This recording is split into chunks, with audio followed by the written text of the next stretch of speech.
Nouvelle édition, Madame, Messieurs, bon début de semaine à vous à la une de l'actualité. Coopération RDC-Tanzanie, signature des accords dans le secteur de la télécommunication et des transports, la relance de vastes projets de construction du chemin de fer reliant la Tanzanie, le Burundi et la RDC.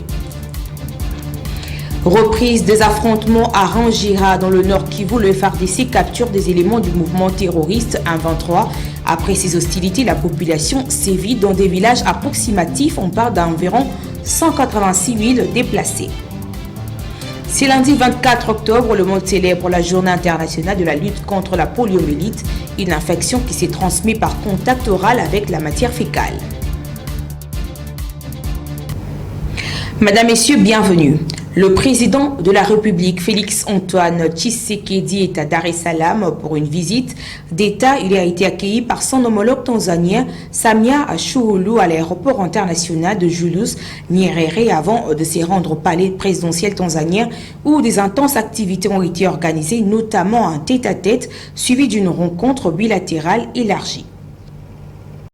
Séjournant depuis vendredi en Tanzanie, le président de la République Félix-Antoine Tshisekedi est arrivé dimanche 23 octobre 2022 à Dar es Salaam pour une visite d'État de 48 heures.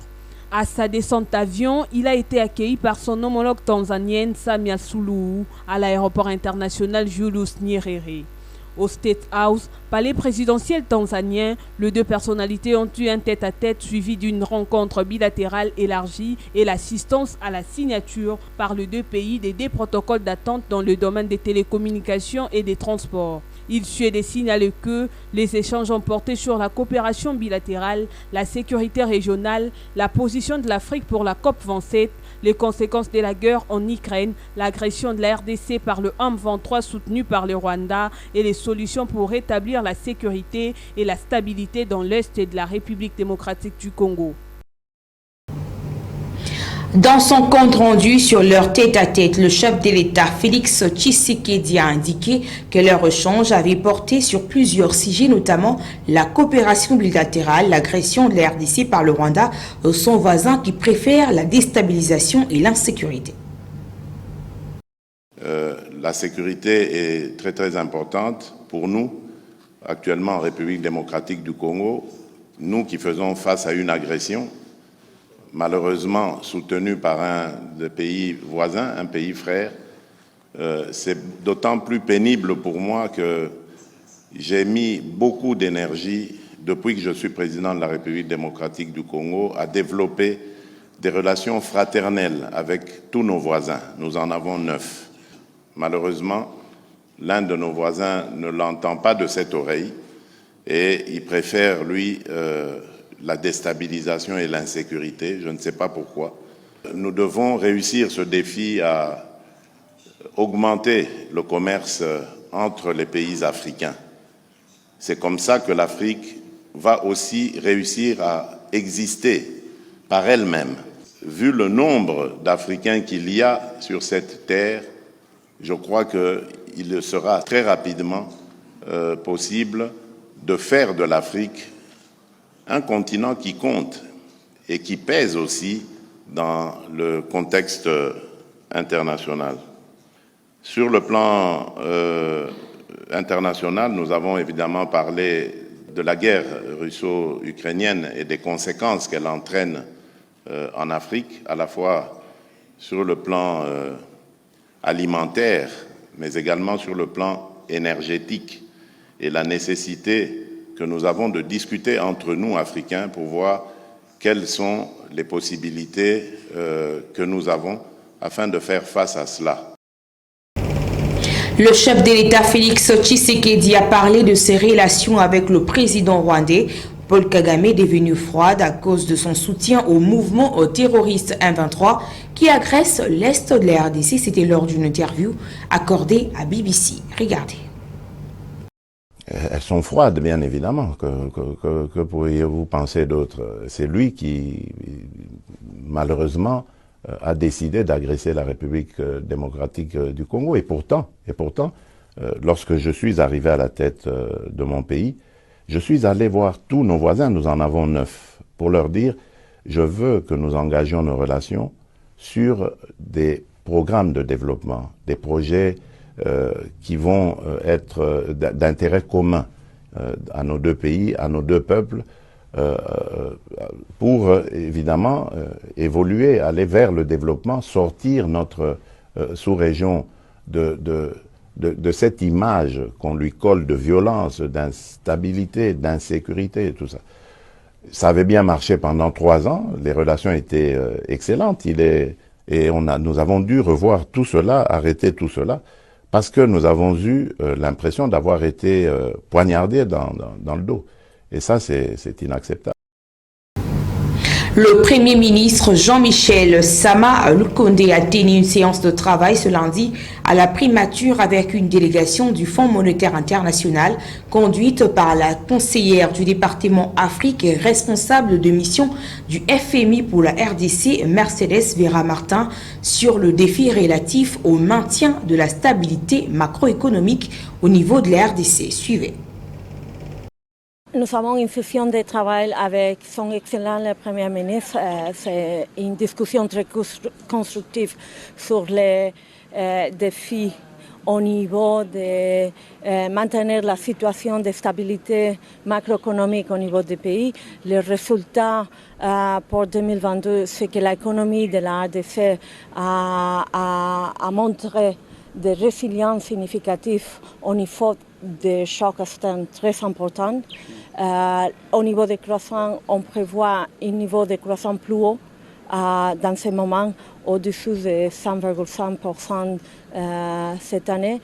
Pour l'année prochaine, il y a plus d'incertitude au niveau de la situation globale, mais nous pensons que l'économie de la RDC, avec des réformes pour l'amélioration du climat des affaires, des réformes de la gestion des finances publiques, nous pensons qu'il peut montrer aussi de résilience au niveau de la croissance, avec des secteurs miniers qui est très fort et un secteur non extractif qui s'est développé.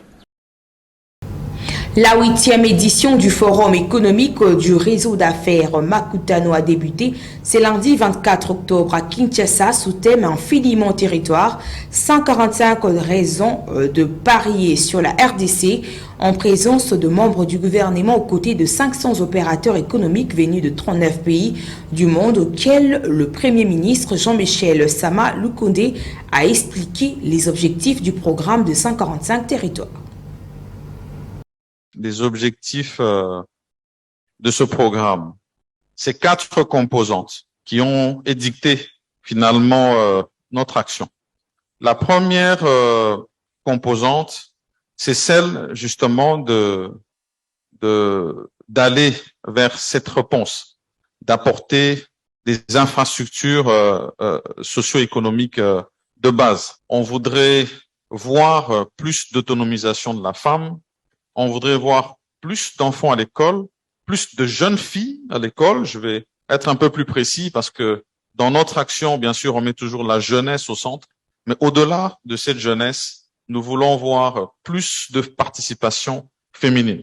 Troisième composante, on parle des renforcements de capacité. Parce que toutes ces infrastructures devront être animées localement et elles devront être entretenues et gardées localement. Il faut renforcer les capacités.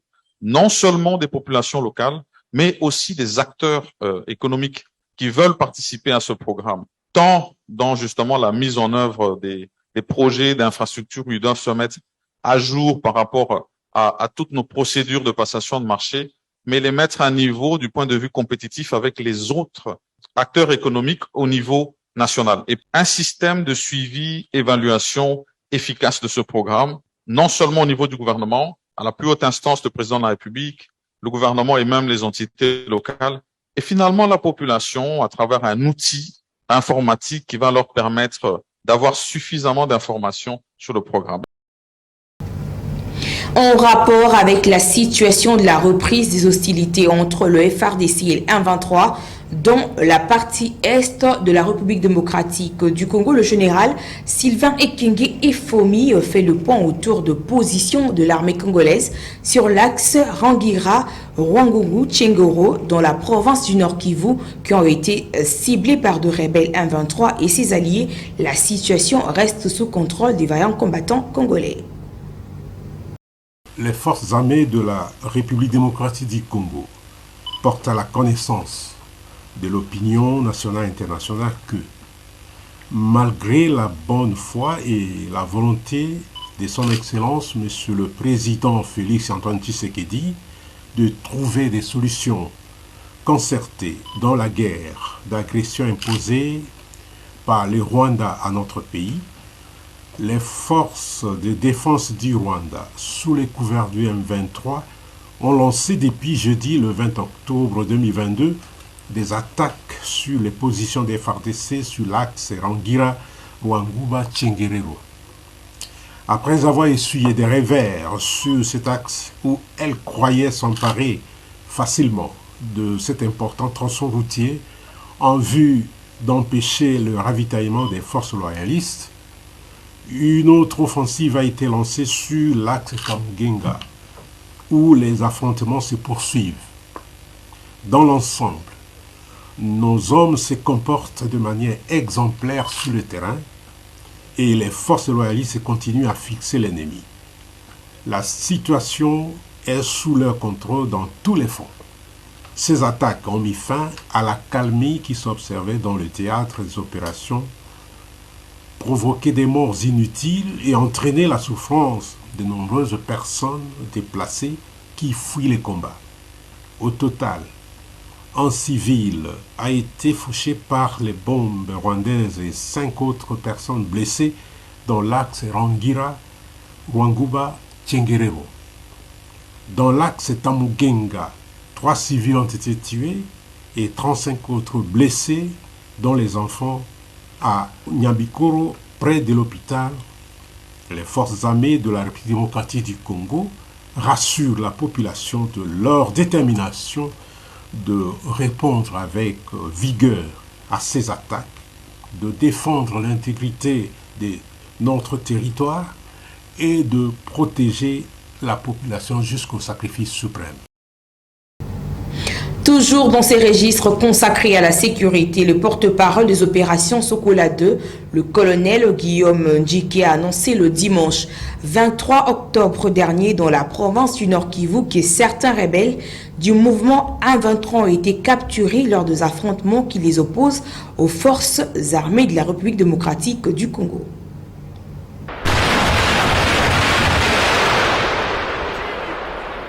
Les combats ont éclaté dans la localité de Rangira et se sont étendus dans d'autres du groupement de Djomba, dans la zone de santé de Rwanguba. Selon les autorités locales et des organisations humanitaires, de nombreuses personnes se sont déplacées vers les localités et villages de Rangira Centre, Rutshuru Centre, Kiwanja et Matebe et d'autres dans les territoires de Rutshuru.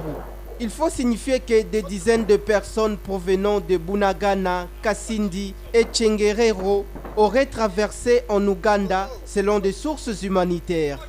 Depuis le début du mois de septembre dernier, le gouvernement ougandais a fermé tous les sites de transit des réfugiés et a demandé aux réfugiés congolais de se déplacer plus à l'intérieur du pays vers le camp des réfugiés de Nakivale. Les partenaires humanitaires suivent l'évolution de la situation afin de mieux estimer l'ampleur de ces mouvements et le besoin de nouvelles personnes déplacées. Une arrivée massive de ces personnes est probable dans les prochains jours, notamment à Rutshuru Centre et sur l'axe Rutshuru-Goma. C'est depuis le mois de mars dernier que des affrontements entre l'armée congolaise et le groupe du M23 auraient déjà occasionné le déplacement d'au moins 186 000 personnes, perdant à plus de 396 000 le total de personnes déplacées dans les territoires de Rutshuru. En définitive, les humanitaires continuent d'apporter une assistance dans les nombreux secteurs tels que la sécurité alimentaire, la santé, la protection, les abris et la nutrition. Comme annoncé par le gouverneur de la ville de Kinshasa, Jean-Tini Ngobila, la démolition de maisons construites sur le site du cimetière de Kinsuka de la commune de Mongafula s'est produite. Regardez. Le gouverneur de la ville de Kinshasa, Gentini Ngobila, a assisté personnellement à la démolition de constructions anarchiques érigées sur les sites du cimetière de Kintuka au quartier Mazal dans la commune de Mangafula. Cette spoliation est encouragée par des chefs coutumiers avec la complicité de certains agents véreux de l'État qui opèrent en toute illégalité, a affirmé le numéro 1 de la ville de Kinshasa. Bandako nyoso batongi en complicité na ba chef coutumier. Alors ba susu na bana Kinshasa que ba chef coutumier oyo baza ko teka na mapango awa na kata Kinshasa baza na droit mon côté ya ko teka lo pango. L'État appelle ça bango droit te constitution ya boka na biso République démocratique du Congo et pesa bango droit mon côté ya ko teka mapango awa. Bazali wana pona ko batela ba bisika lokwa bazamba bisika oyo l'État atongi na noté bango baza ko batela pe bapesa rapport na l'État kaka l'État a na droit ya ko désaffecter ba cimetière pe ya ko droit de décision ko banda ko sala ba lotissement. Alors l'État a zui mokano moko te ya ko sala lotissement bato bako bango suma mapango te bako pe ko banda ko tonga na kati ya ba cimetière te. Cette opération va se poursuivre dans d'autres cimetières tels que ceux de Kasavubu et de Kimbonseke où sont signalés des cas de constructions anarchiques. Rappelons que ce cimetière qui s'étend sur une superficie de 15 hectares a été ouvert en 1976 et fermé en 2015. C'est une maladie très dangereuse qui envahit le système nerveux et peut provoquer une paralysie totale en quelques heures, voire même la mort, car elle bloque le muscle respiratoire. La poliomyélite s'est transmise par voie féco-orale. Madame, Messieurs, c'est lundi 24 octobre. Le monde célèbre la journée internationale de la lutte contre la poliomyélite. Suivez les causes et les modes de traitement de cette maladie. La poliomyélite, l'une des maladies dévastatrices de l'enfance, un fléau qui envahit le système nerveux, qui font fonctionner le muscle et peut provoquer une paralysie totale en quelques heures. Cette maladie s'est transmise par voie féco-orale qui s'explique si la personne s'infecte en mettant en bouche des doigts, des objets de boisson ou de la nourriture souillée par de matières fécales, voire sel, ou encore la sécrétion de la gorge d'une personne infectée. Cette maladie est très dangereuse et contagieuse. Jusque-là, il n'existe pas de traitement curatif de la poliomyélite. La prévention est la seule solution. Le vaccin anti-poliomyélite administré à plusieurs reprises peut protéger l'enfant à vie, mais aussi une bonne hygiène. Toutefois, les premiers symptômes sont la fièvre, la fatigue, de maux de tête, des vomissements, une raideur de la nuque, de douleurs de membres, puis une paralysie irréversible de jambes en général. La santé n'a pas de prix, dit-on. La meilleure stratégie pour interrompre la transmission de la poliomyélite est de mettre en place chez tous les nourrissons une couverture vaccinale de routine. Certaines artères de la ville de Kinshasa ont été inondées et couvertes de boue suite à la pluie qui s'est abattue ce lundi 24 avril dans la mégapole. Cette situation a mis à mal les habitants de la capitale congolaise et paralysé quelques activités socio-économiques. Un constat de Jovine Binga. La saison de pluie est malvenue à Kinshasa, souvent accompagnée d'importants dégâts matériels et humains. C'est le cas de la précipitation pluvieuse qui s'est abattue ce lundi 24 octobre, ayant causé des inondations de maisons et l'impraticabilité de routes. Conséquence, la hausse du prix de transport, les embouteillages et certaines personnes ont éprouvé la difficulté d'évacuer à leurs occupations. L'on constate que plusieurs routes n'ont pas de caniveau et d'autres qui en ont été remplies de sable et n'avaient plus de place pour accueillir l'eau qui envahissait les avenues. Sur de longues distances, une épaisse couche de boue a recouvert certaines allées, impossible de marcher sous peine de glisser. Une situation qui met à mal le quinoa. Outre ces dégâts, il a été observé un total blocage dans la capitale, notamment une matinée gâchée par les eaux de pluie et une paralysie de certaines activités socio-économiques. Par ailleurs, cette pluie a montré les limites des autorités urbaines dans la prévention et la gestion de catastrophes naturelles. À cela s'ajoute les taux élevés de construction anarchique, mais aussi la mauvaise gestion de déchets par la population. Quant à ce, le gouvernement doit prendre des mesures urgentes pour pallier à cette situation devenue malédiction pour les habitants de Kinshasa qui considèrent désormais Madame la pluie comme leur premier ennemi. Après la pluie vient le beau temps, dit-on, à Kinshasa, elle est synonyme du malheur. Au moins 11 civils ont été tués le week-end dernier dans l'ouest du Niger lors des attaques djihadistes présumées qui surviennent après quelques mois d'alcalmie dans cette région proche du Mali. Les détails sont signés par Nawej Richard. 3 camions ont été interpellés le samedi 22 octobre dernier vers 11h GMT par des hommes armés et les 9 membres à bord ont été tous assassinés. 2 autres personnes sur une moto ont été également tuées, affirment certaines sources officielles du pays. Les 3 camions ont été attaqués sur une route sablonneuse et déserte entre la ville de Banibangou et la localité de Tizigorou, près de la frontière du Mali, a expliqué cette source. Il s'y est de signifier que des camions venaient de quitter Banibangou. Dans un autre registre, des camions étaient chargés de vivres et partaient dans la même ville selon les précisions de certains députés nationaux. En définitive, ces attaques interviennent après plusieurs mois d'accalmie dans la zone de Banibangou, près de la frontière du Mali. En définitive, ces attaques interviennent après plusieurs mois d'accalmie dans cette partie du pays, affirment certaines autorités. Les forces rebelles de djihadistes ont lancé un assaut particulièrement sanglant contre des civils dans leurs villages et dans leurs champs. En février dernier, 18 personnes ont été tuées dans une attaque d'un camion de transport par des hommes armés. Parlons sport, cette fois-ci, victoire des Léopards Espoir au stade de Martigues de la Pentecôte devant le Fennec d'Algérie le dimanche 23 octobre dernier pour le compte du 10e tour aller des éliminatoires de la CAN U23 qui se jouera au Maroc l'année prochaine. Espoir qui n'en veut dire pour le compte rendu. Belle opération pour les poulains des Papi Kimoto et de Raoul Sungu au stade de Martigues de la Pentecôte en match aller du 10e tour éliminatoire de la Coupe d'Afrique des Nations de moins de 23 ans devant leur homologue algérien. 4-1 et le score qui a sanctionné la rencontre. Les Congolais étaient les premiers à ouvrir le score à la 3e minute de jeu par Magloire Moujaya avant de voir Jonathan Ikanga Longbo signer un doublé à la 17e et 20e minute de jeu. La série de billes du côté léopard congolais s'est clôturée avec John Bagata à la 58e minute. Et l'unique réalisation du côté algérien était à quelques minutes du coup de sifflet final de cette explication.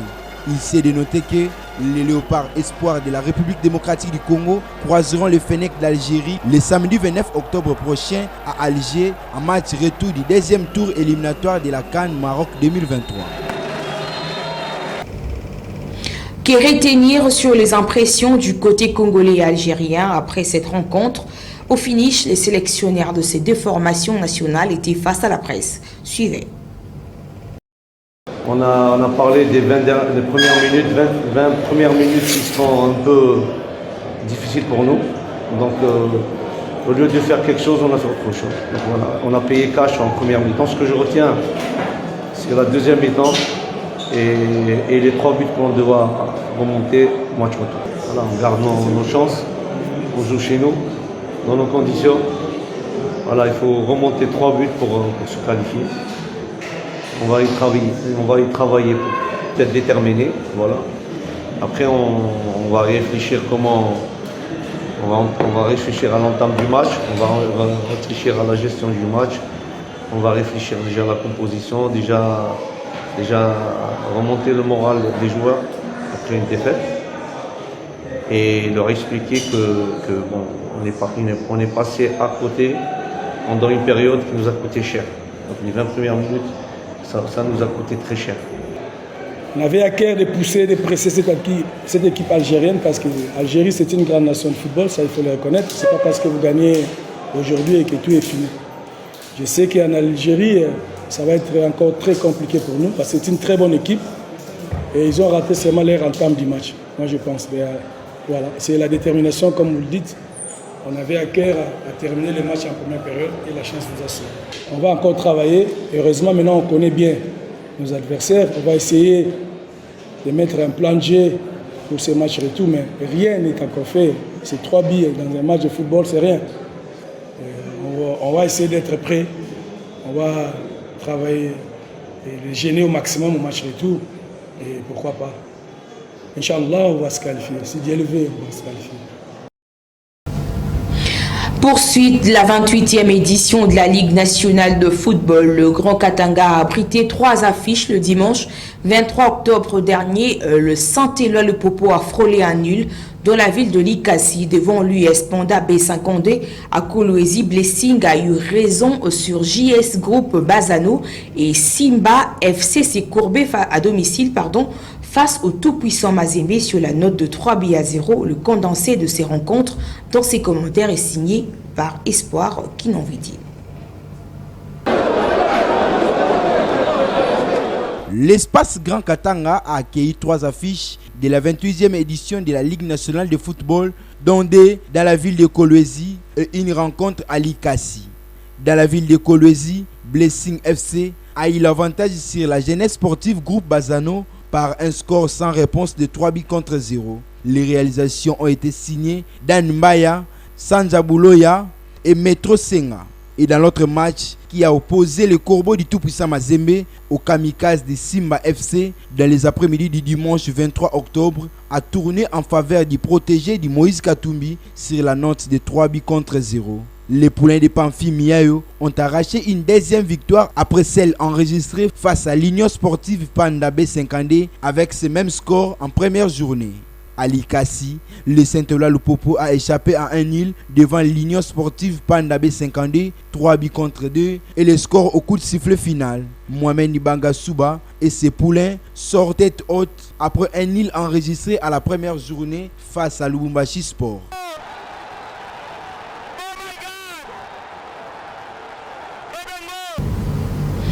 Page rose, cette fois-ci, la valeur d'un homme n'atteint point le nombre d'années.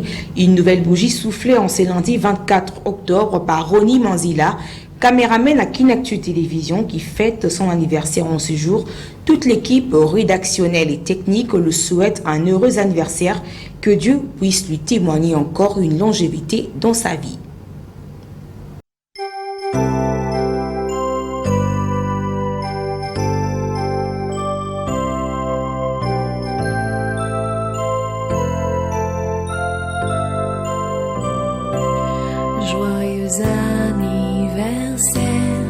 Accepter de bon cœur mes vœux les plus sincères de joie et de bonheur. Joyeux anniversaire, accepter de bon cœur mes vœux les plus sincères. Joyeux anniversaire. C'est la fin de cette session d'information. Suivez les rappels de titres. Coopération RDC-Tanzanie, signature des accords dans le secteur de la télécommunication et des transports, la relance de vastes projets de construction du chemin de fer reliant la Tanzanie, le Burundi et la RDC. Reprise des affrontements à Rangira dans le Nord Kivu, le FARDC capture des éléments du mouvement terroriste 123. Après ces hostilités, la population sévit dans des villages approximatifs. On parle d'environ 186 000 déplacés. C'est lundi 24 octobre, le monde célèbre la journée internationale de la lutte contre la poliomyélite, une infection qui s'est transmise par contact oral avec la matière fécale. Merci d'avoir été des nôtres. Restez branchés à Kinactu Télévision, la chaîne de prédilection. Au revoir.